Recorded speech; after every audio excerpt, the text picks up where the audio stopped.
15장 5절 말씀입니다. 우리 한 절 말씀인데요. 우리 같이 한 목소리로 읽도록 하겠습니다. 시작. 나는 포도나무여 너희는 가지라.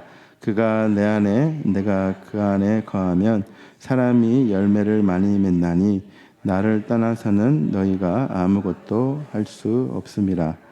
아멘. 네. 오늘 말씀은 15장 그 12절 혹은 13절까지의 말씀인데 오늘 5절 한 절만 읽었습니다. 우리 제목 한번 읽어볼까요? 우리 주보, 제가 또 앞에 PPT를 준비하지 못했네요. 주보에 나와 있는데요. 뭐냐면요, 문제는 나를 모른다는 거예요입니다. 들으셨죠? 자, 우리 따라해 보겠습니다. 오늘 제목이 뭐죠? 문제는 나를 모른다는 거예요. 어떻습니까? 여러분 자신을 잘 아시는가요? 우리 요즘에 MBTI 심리 검사도 하면서 나를 알아가는 작업을 많이 하는데요. 저도 저를 바라보지만 그런 검사를 통하여서 저를 알 수 있고 또 옆에 누가 저에 대해서 이야기해줘서 또 아는 경우도 있습니다. 그런데 참 나는 나를 모르는 것 같습니다. 우리도 다 똑같은 것 같아요. 여러분들도 여러분 자신을 잘 안다 생각해 보면 잘 모르지 않습니까? 아세요? 네. 근데 희한하게도 다른 사람이 나를 보면 어떻게 그렇게 잘 아는지, 그렇죠? 나는 나를 모르는데 다른 사람들이 알고. 제가 그 설교를 준비하면서 그 유행가가 하나 계속 제 머릿속에 맴돌았습니다. 이걸 넣어야 될까 말아야 될까. 이걸 넣으면 제 나이를 의심받을 것 같고. 제가 옛날 노래를 많이 하는 이유는 저희 부모님이 가게를 하셔가지고 가게 계속 그 대중가요가 흘러나와서 LP판도 있었거든요. 그것도 막 만지고 장난치고 해서 그래서 제가 이제 옛날 노래를 하는데 자꾸 말씀을 준비하면서 자꾸 말씀이 생각나야 되는데 우리 김국환 씨가 자꾸 생각나고 타타타 그게 인도의 철학에 관한 이야기인데 자꾸 앞에 소절이 아시죠? 그 노래. 모릅니다. 여튼 결론적으로 모릅니다. 그런데 이제 많은 철학자들의 인간을 이렇게 정의했습니다. 제가 좀 철학을 굉장히 싫어하는데요. 제가 인간의 또 나에 대해서 생각해 봐야 되니까 철학자들의 말을 한번 제가 찾아봤거든요. 앞에 제가 준비를 했는데 제가 읽어드려도 저는 이걸 읽으면서 무슨 말인지 하나도 못 모르겠더라고요. 여러분도 한번 제가 보시고 한번 이해를 해보세요. 칼 융은 이렇게 말했습니다. 나는 누구인가라는 물음에 스스로 답하지 않으면 세상의 반응에만 의존하게 된다. 뭔 말인지 모르겠죠. 나는 누구인가까지는 알겠는데 그 물음에 우리가 스스로 답하지 않으면 세상의 반응에만 의존하는 자가 된다는. 그러니까 나를 모르면 쉽게 말해 세상 따라 살아간다라는 거죠. 오늘 일리가 있는 것 같습니다. 에크하르트 톨레라는 독일 사람인데요. 나는 누구인가? 나는 관찰자다. 옵저버라고 하는데 관찰자다. 그러니까 나는 내 인생에 관찰하는 자가 된다. 그러니까 어떤 문제가 생기면 나는 그런 사람이지 않아라고 하면서 내 인생을 관찰한다는 거죠. 어느 정도 일리가 있습니다. 데카르트 아시죠? 이게 유명한 말이죠. 나는 생각한다. 고로 존재한다.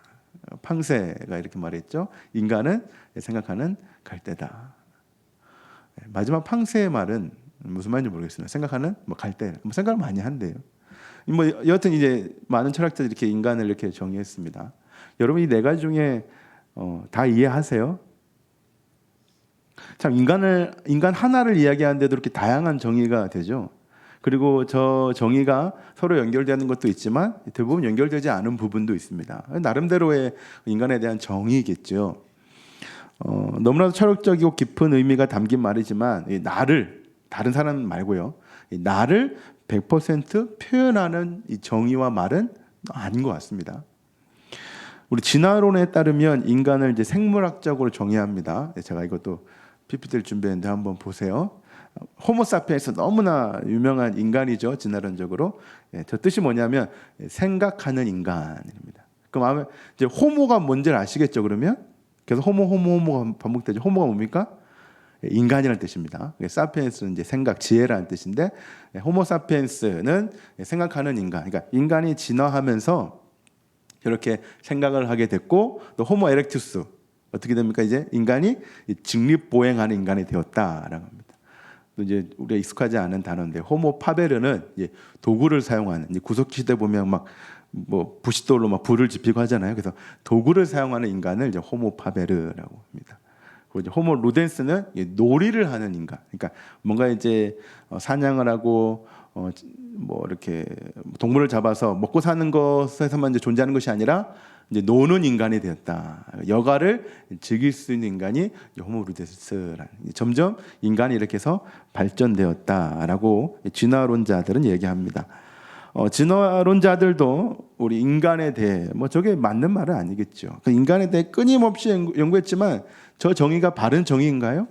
네, 저 정의는 바른 정의도 아닙니다. 뭐 철학자도 그렇고 뭐 진화론자들도 그렇고 인간에 대해서 계속 고민하고 탐구를 하고 연구를 하지만 인간을 바르게 정의하고 올바르게 표현하지는 못하는 것 같습니다.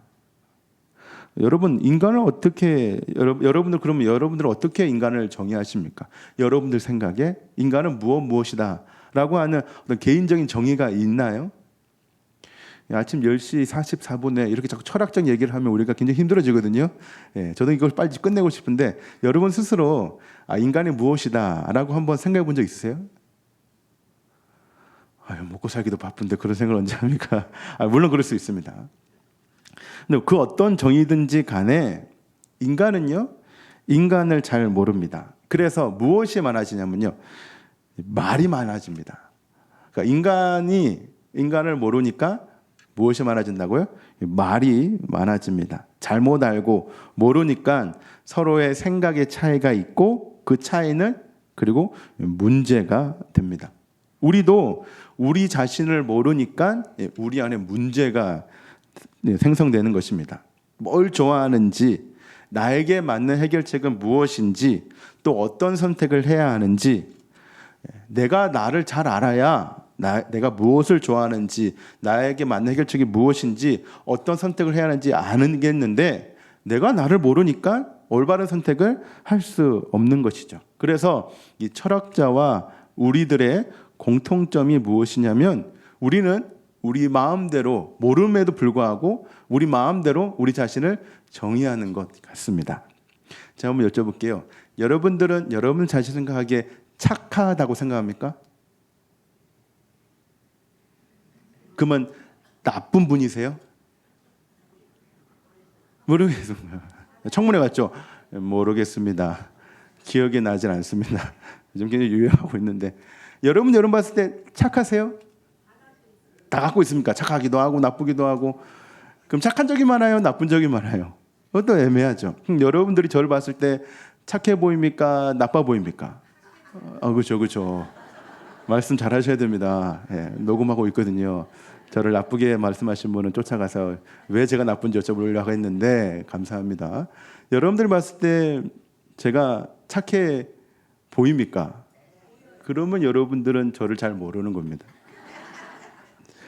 제가 아내에게 가서 여보 저 착합니까? 라고 물으면 아내는 뭐라 할까요? 아멘. 무슨 아멘. 웃겠죠. 웃겠죠. 웃으면은 뭐 다양한 의미가 있겠죠. 그만큼 우리는 우리 자신을 모른다는 것에 우리는 정의 내릴 수 있습니다. 그런데요, 제가 오늘 본문에 우리가 너무나 유명한 본문인데요, 우리가 결론적으로 생각해 보면요, 우리가 예수님이 나의 포도나무가 되는 것이 아니라 내가 포도나무가 되고 예수님이 가지가 되려 하는 모습이 우리의 모습 가운데 있다라는 것입니다. 이게 무슨 말이냐면 오늘 본문에 보면 누가 포도나무죠? 예수님의 포도나무죠. 그리고 가지는 누굽니까? 우리죠. 근데 우리의 삶을 돌아보면 내가 포도나무가 되려고 하고 또 예수님이 가지가 되었으면 하는 그런 우리의 삶의 모습이 있다는 거죠. 그러니까 내 삶의 주인이 예수님이 아니라 내가 되고 싶어하는 그러한 모습이 저와 여러분들 가운데 있다는 거죠. 그러니까 무엇이 생깁니까? 오늘 제목에 의하면요, 문제가 생기는 겁니다. 그러니까 내가 포도나무가 되면 문제가 생깁니다.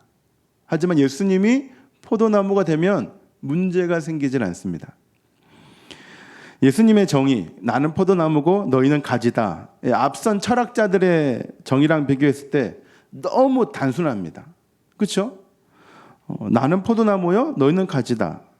예수님과 어떻게 보면 예수님이 한마디로 내린 정의지만 철학자들은 뭐 나는 인간을 생각한다, 고로 존재한다 이렇게 좀 의미심장한 말을 하지만 예수님의 이 정의를 보면 너무 예수님의 이 표현이 단순한 거 아닐까라고 생각할 수가 있습니다. 하지만 예수님께서 이러한 정의를 우리 가운데 내린 이유는 우리는 예수님과의 관계 가운데서 우리 자신을 알 수 있음에 이러한 정의를 내리신 것입니다.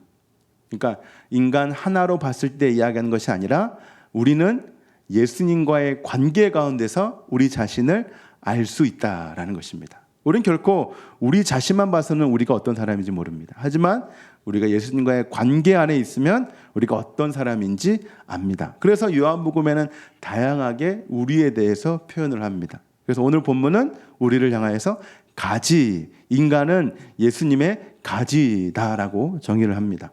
근데 한번 생각해 볼까요? 가지는요, 여러분 어떤 이미지입니까? 나무가지, 그러니까 나무에 달린 가지, 어떤 이미지예요? 네, 붙어 살죠. 예.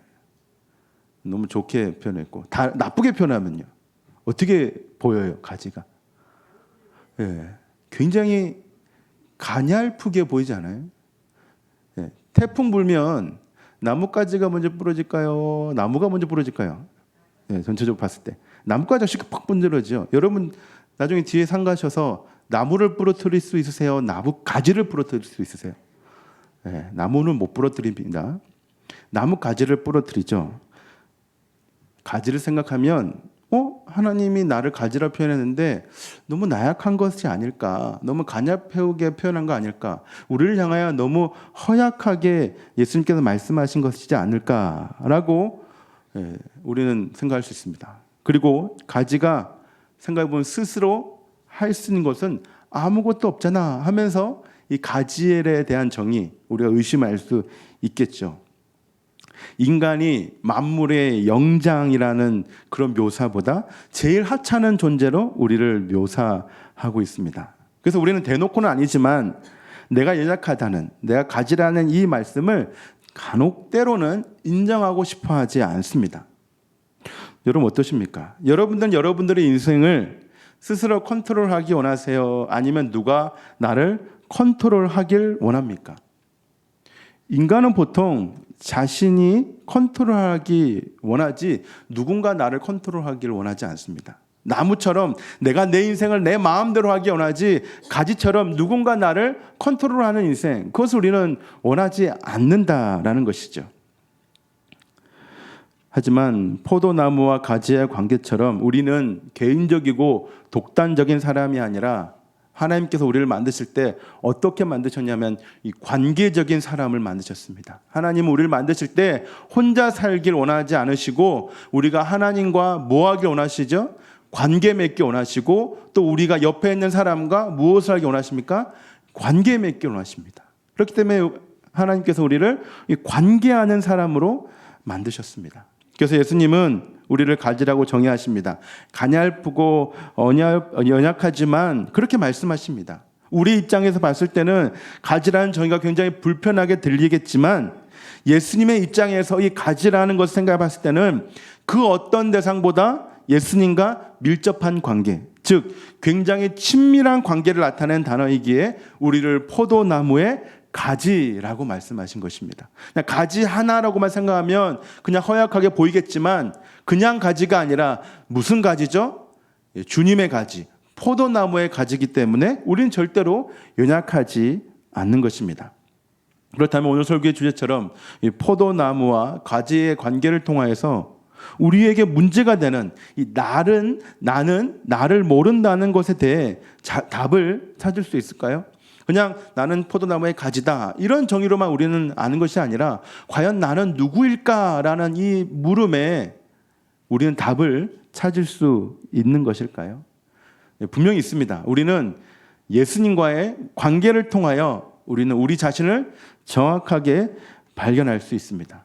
그렇다면 오늘 본문은 우리를 어떻게 정의하고 있는 것일까요? 아까 우리 권사님께서 말씀하셨지만요, 가지는요 열매 맺는 자가 아닌, 처음으로 생각해야 될 것은 무엇이냐면 붙어 있는 자입니다. 우리 따라해 볼까요? 가지는 열매 맺는 자가 아닌 나무에 붙어 있는 자다. 이게 가지의 첫 번째 목적입니다. 가지는 먼저 붙어 있어야 합니다. 우리는 자꾸 어떤 열매를 맺기를 원하고 있습니다. 신앙까지도 열매, 이 결과에 매몰되어 있습니다. 그래서 재정이건 사람이건 신앙이건 자녀든 집이든 명예든 우리는 어떤 결과에 굉장히 매몰되어 있는 것이죠. 지나친 성공주의와 기복주의에 우리는 너무나도 매료되어 있습니다. 일례로 자녀가 좋은 대학 가면 성공이고 재수하면 실패다. 우리는 그동안 내 자녀에 대한 하나님의 비전을 발견하기보다 내 자녀의 스펙과 이력을 쌓는 것에 너무나도 많은 관심을 가지지 않았습니까? 내 자녀가 좋은 대학, 좋은 곳에 취업하는 것이 정말 기쁩니까? 아니면 정말 건강한 교회에 출석하는 것이 정말 기쁩니까? 우리는 입으로 또 생각으로 건강한 교회에 출석하는 것이 더 좋습니다 라고 생각하지만, 그 자녀의 성공을 이야기할 때는 좋은 대학 가야지, 좋은 직장 취업해야지 성공한 거야 라고 우린 내심 바라고 있다라는 것입니다. 그것이 내 자녀의 열매이고 결과라고 생각했습니다. 하지만 자녀든 그 어떤 누구든 나 자신이든 우리는 어떤 열매를 맺는 자이기 전에 붙어 있는 자여야 한다는 것입니다. 왜냐하면 앞서 말씀드린 것처럼 붙어 있는 것이 가지의 가장 첫 번째 목적이기 때문입니다. 4절을 보십시오. 내 안에 거하라, 나도 너희 안에 거하리라. 가지가 포도나무에 붙어 있지 아니하면이라고 합니다. 스스로 열매를 맺을 수 없음 같이 너희도 내 안에 있지 아니하면 그러하리라. 열매를 말씀하시기 전에 예수님께서는 포도나무에 붙어 있음을 말씀하십니다. 이것이 목적이라는 것이죠. 우리가 우리 자신을 모르는 이유 중에 하나는 우리의 삶의 목적을 너무나도 몰라서입니다. 많은 철학자들이 인간에 대해 나름의 정의를 내리지만 그것이 완전한 통찰력을 주지 못하는 이유는 그들이 인간의 삶의 목적을 잘 모르기 때문입니다. 가지만 보면 그 가지가 어떤 나무의 가지인지 알 수 없듯이 인간만 보면 삶의 목적을 알 수가 없습니다. 가지가 붙어있는 나무를 봐야 그 가지가 어떤 가지인지 알 수 있지 않습니까? 여러분 산에 가십시오. 산에 가보시면 여러 가지의 가지가 보이죠. 그 가지만 보면 그게 어떤 나무인지 알 수 있습니까? 저는 모릅니다. 여러분이 어떨는지 모르겠지만 가지만 보면, 그 앙상한 가지만 보면 그것이 어떤 가지인지 알 수 없습니다. 그 나무를 봐야 그게 어떤 나무가지인지 알 수 있다는 것입니다. 그러면 예수님과 우리의 관계 똑같지 않을까요? 우리를 알 수 있는 것은 예수님 안에서 우리를 발견해야, 예수님을 봐야 우리를 알 수 있다는 것입니다. 그리고 그 나무가 예수님이라는 것이죠. 믿으십니까? 여러분, 우리가 좀 생각해 봤을 때 우리 인생이 어려운 이유가 두 가지 때문인 것 같습니다. 첫 번째는요, 우리 인생이 왜 어렵냐면 이 어려움이 왜 나에게 찾아왔는가라는 그 이유를 몰라서 어렵습니다. 그리고 두 번째는 이 어려움이 언제 끝나는가 때문에 힘이 듭니다. 그러니까 이유와 시간 때문에 우리는 굉장히 어려운 인생을 살아갑니다. 그런데 이러한 질문을 한 번에 해결할 수 있는 답이 바로 붙어 있음입니다. 여러분, 주님께 붙어 있으면요, 고난의 이유를 우리는 알 수 있고 시간의 지루함을 견딜 수 있습니다. 그런데 예수님과 우리가 떨어져 있으니까 내 인생이 불안하고 확신이 없는 것입니다.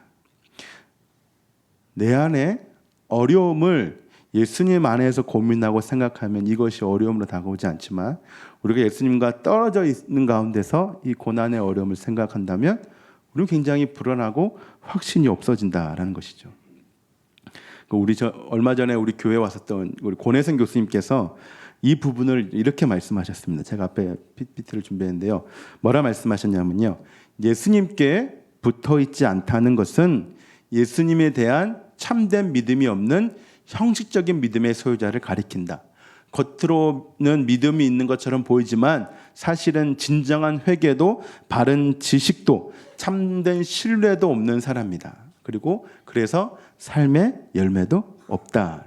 그렇습니다. 예수님께 붙어 있지 않으면요, 참된 믿음도 진정한 회개도 그리고 삶의 열매도 없습니다. 그리고 우리는 모릅니다. 내가 주님께 붙어 있는지 아닌지 그것조차도 우리는 모릅니다. 그저 우리는 내 삶에 세상적인 열매만 맺기를 바라고 소원하는 자일 수 있습니다.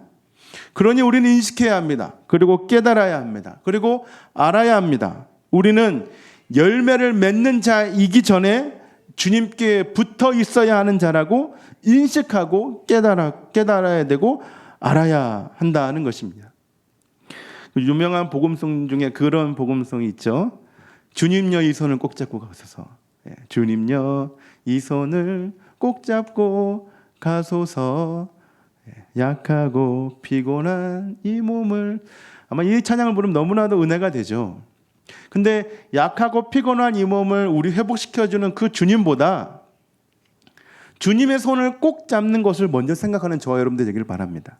중요한 것은 약하고 피곤한 이 몸이 회복되는 것이 먼저가 아니라 주님의 손을 꼭 잡는 것. 아까 사람을 어떤 사람으로 하나님께서 만드셨다고 했죠? 관계를 맺는 사람을 창조했다 하셨죠. 내가 주님과 손을 잡는 그 순간, 주님이 내 손을 잡는 그 순간이 내가 주님과 관계하는 시간, 내가 주님께 붙어있는 그러한 모습이라는 것입니다.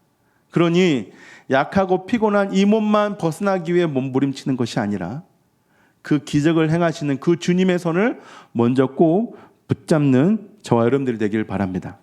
자, 그렇다면 이 붙어있는 자의 모습, 주님의 손을 꼭 붙잡는 자의 모습은 구체적으로 어떤 모습일까요? 자, 이렇게 생각을 해봤는데요. 이 붙어있다는 것은 지속적으로 맡긴다라는 것을 의미한다고 생각해봤습니다. 그러니까 예수님께 붙어있다는 것은 일시적으로 붙어있는 것이 아니라 어떻게 해요? 지속적으로 붙어있어야 한다는 것입니다. 조금은 죄송한 예이지만 여러분, 우리가 맡긴다 했을 때, 어디다 무엇을 맡긴다 했을 때 여러분들 제일 잘 맡기는 데가 어딘지 아십니까? 돈을 어디다 맡기죠? 저한테 맡기나요? 네, 저한테 맡기면 제가 이자를 잘 쳐드리겠습니다. 그러면 이제 사고 나는 거죠. 네. 저는 그럴 능력도 없고 그럴 마음도 없지만 보통 우리가 돈이 생기면 어디다 맡기죠? 은행이죠. 은행 가서 지금은 카드가 있어서 좀 낫지만 옛날에는 통장 들고 은행 찾아가죠. 그래서 그 월급이 들은 봉투를 들고 은행 가서 넣잖아요. 그 앞에 은행 직원을 만나서 이제 번호표 그때 있는지 모르겠지만 끊어서 이제 은행 직원에게 돈을 주죠. 뭘 믿고 주세요? 생판 처음 보는 은행 직원인데 은행 직원이 내 돈을 빼돌릴 수 있지 않을까요? 하지만 우리는 어떻게 합니까? 아무런 의심 없이 이 돈을 맡기죠. 그 사람이 도둑놈처럼 보여도, 은행 직원이 도둑놈처럼 보여도 돈을 어떻게 합니까? 맡기죠. 여러분, 우리가 은행에 돈을 맡기는 이유는 여러 가지 이유가 있겠죠. 앞서 말씀드린 대로 높은 이자, 이유를 좋게 주면 맡기기도 하고, 또 지점이 많은 거, 우리 집 앞에 어떤 은행이 있는가, 그럼 맡기죠. 또 월급이 들어오는 곳이 그 은행이면 또 거기다 맡기죠. 다 맞는데요. 우리가 은행에게 맡기는 이유는 은행 직원이 도둑놈처럼 보여도 거기가 안전하니까 또 내 돈을 떼어먹지 않으니까 맡깁니다. 그리고 떼어먹어도 은행은 내 돈을 다시 복구시킬 수 있는 능력이 되니까 우리는 맡깁니다. 그래서 우스갯소리지만 농협은 포도나무여 내 계좌는 가지죠. 그런 설정이 관계가 돼 있잖아요. 은행은 우리의 포도나무 같고 우리의 통장은 가지 같고 항상 은행에서 많은 돈을 공급받기를 원하지 않습니까? 그래서 계속 연결하며 은행하고 관계를 맺지 않습니까? 그런데 이렇게 은행에 잘 맡기면서 왜 하나님에게는 우리는 못 맡기고 왜 하나님을 믿지 않는 걸까요?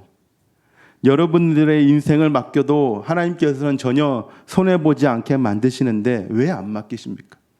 생전 처음 보는 은행 직원에게 내 소중한 돈을 맡김에도 불구하고 왜 우리는 우리의 시간과 인생을 주님께 맡기지 않는가요? 하나님이 여러분들의 돈과 시간과 인생을 떼먹으시는가요? 그 어떤 곳보다도 안전한 곳이 하나님이지 않습니까? 그런데 왜 우리는 저 은행보다 훨씬 뛰어난 하나님을 믿지 못하고 있는 것일까요? 그 이유는 바로 우리가 하나님과 지속적인 믿음의 관계를 맺고 있지 않기 때문입니다. 반복되게 등장하는, 우리 오늘 본문에서 반복되게 등장하는 단어가 뭐냐면 내 안에 거하라입니다. 15장 전체를 보면 내 안에 거하라가 반복되게 등장하는데요. 이 내 안에 거하라를 잘 생각해 보면 일회성을 말씀하지 않습니다. 내 안에 거쳐가라가 아니라 내 안에 거하라입니다. 거한다는 것은 계속 그곳에 있는 것입니다. 그곳에 거하면서 사는 것입니다. 은행을 우리가 신뢰하는 이유는 지속적으로 우리가 그 은행을 들여다보기 때문입니다. 뭐 어플을 통해서든지 계좌를 통해서든지 아니 문자를 통해서든지 간에 계속 은행을 들여다보기 때문에 우리는 지속적으로 은행과 관계하기 때문에 은행을 신뢰합니다. 똑같습니다. 지속적이다는 것은 한 번이 아니라 여러 번 관계해야 가능한 것입니다. 나무에서 주는 영양분을, 포도나무인 예수님께서 주는 그 영양분을 우리가 지속적으로 공급을 받아야 의지할 수 있듯이 우리가 예수님과 지속적으로 관계하고 말씀으로 공급받아야 우리는 예수님께 의지할 수 있고 붙어 있을 수 있는 것입니다. 우리가 자꾸 일시적으로, 일회적으로만 예수님과 관계하려고 하니까, 지속적으로 하지 않고 한순간만 관계하려고 하니까 우리는 자꾸 예수님과 멀어지는 것이지요. 그렇다면 지속적인 이 관계를 위해, 예수님과의 그 지속적인 관계를 위해 과연 우리들은 어떤 노력을 하고 있습니까? 물론 우리 스스로 나무에 붙어 있다고 해서 붙어 있을 수 있는 것은 아닙니다. 우리가 붙어 있을 수 있는 것은 나무에서 시작되거나 접붙임을 당해야 우리 나무에 붙어 있을 수 있습니다. 스스로 우리는 나무에 붙어 있을 수 없습니다. 하지만 예수님께서 지속적인 관계를 우리에게 제안할 때 우리 또한 적극적인 동의와 행함도 있어야 한다라는 것입니다. 그런데 우리는 이 가지임에도 불구하고, 연약한 가지임에도 불구하고 스스로 나무인 줄 알고 하나님의 그런 제안을 받지 않으려고 합니다. 지속적인 공급을 받아야 할 가지임을 알아야 하는데 우리는 우리의 주제도 모른 채 우리 스스로 나무가 되어 마음대로 살려고 하는 모습, 그 모습이 저와 여러분들의 모습이라는 것입니다. 그래서 우리 안에 문제가 생기는 것이죠. 예수님께 공급을 계속 받지 못하니까 가지는 점점 앙상해지는 것입니다. 그래서 하나님께서는 저와 여러분들이 잘 붙어 있을 수 있도록 한 가지 작업을 하십니다. 그것은 바로 가지치기입니다. 2절 하반절인데요, 이런 말씀이 있습니다. 무릇 열매를 맺는 가지는 더 열매를 맺게 하려 하여 그것을 깨끗하게 하시느니라. 여기서 깨끗하게 하신다는 것은 나무에 더 잘 붙어 있기 위해, 그리고 더 좋은 열매를 맺기 위해 가지를 치신다는 것을 의미합니다. 하나님께서는 우리가 주님 옆에 잘 붙어 있을 수 있도록 우리의 곁가지들을 치십니다. 이러한 가지치기의 작업에 대해서 어떤 신학자는 이렇게 말했습니다. 가지치기는 그리스도인의 훈련이다.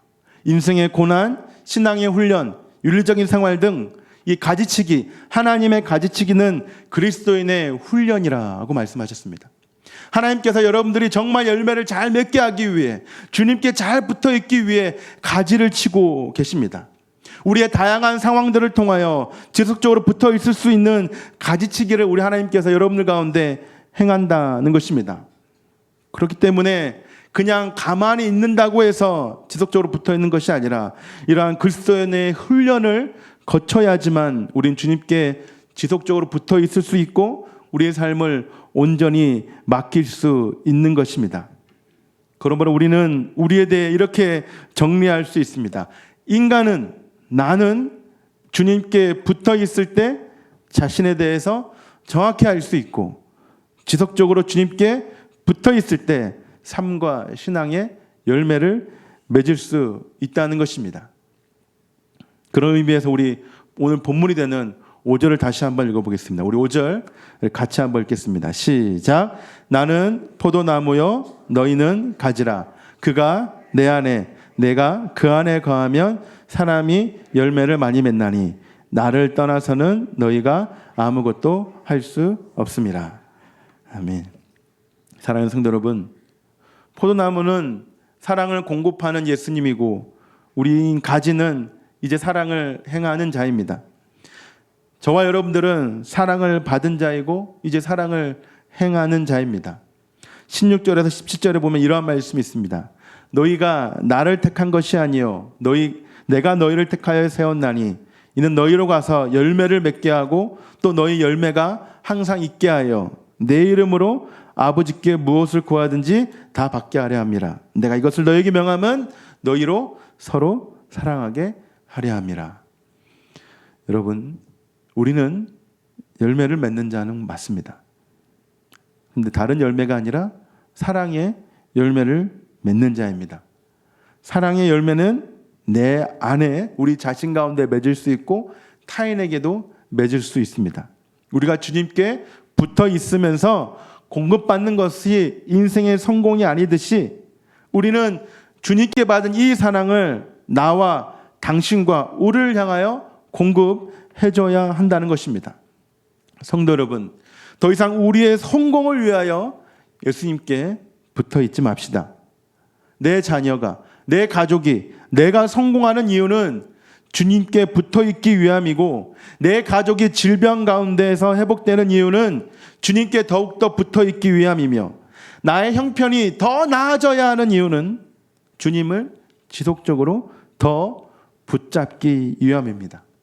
그래서 하나님께서는 그런 우리가 될 수 있도록 나의 격가지를 치시면서 더욱더 주님을 붙잡으라는 그런 사인을 우리에게 보내주고 계십니다.